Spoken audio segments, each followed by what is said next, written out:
what's the cost, right? I was working a good amount of hours, right? I wouldn't say I was working 60 or 70 hours a week, but I was working every day. I was in the DMs every day. If I wasn't serving my clients, I was coaching my team members. I was answering questions for the sales team. Like it was just never a day off. And I get being an entrepreneur, there are really no days off. There's none, right? But at the end of the day, after having that surgery, it really put a lot in perspective. I had a really big month, 2 months after that in January 2023. And I would say probably mid 2023, I started to notice like our sales slowing down. At one point, we were doing 80K, 90K, 100K cash months, and slowly that started to become 60K, 50K, 40K. And I realized that, at the end of the day, it's not because the clients weren't out there. It's because the way that I was running my business wasn't aligned.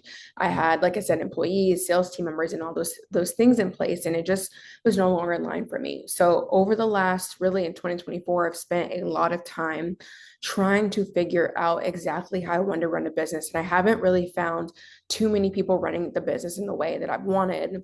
So I've taken it upon myself to really just like lay it all out for myself of like what would actually make me the most happy. Because at the end of the day, I've realized that having joy and having CEO joy is the most important, no matter what anybody has to say about it. Because you know what? At the end of the day, I have to run this business every single day and I have to show up, I have to serve my clients. And one of the aha moments I found was that once my team members and people left for various reasons, compensation packages that I couldn't match. I had a team member, a full-time team member that left to take care of her mom. Like, I didn't actually have to let go of anybody. In that instance, I know a lot of people are like, I fired my team and all of that. I didn't actually do that because I just personally, I didn't want to do that. So I let people finish out whether they were in contracts or whether they were, transitioning out for other things. Like I still had a lot to figure out in that. So slowly over the last year, I've had different team members leave and I've just not replaced them,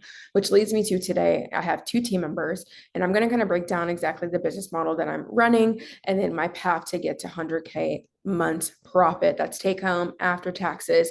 That's cash money in the bank in my bank account. So again, kind of backtracking really quick, the aha moment for me was realizing that like with these team members leaving, I was seeing my profit go up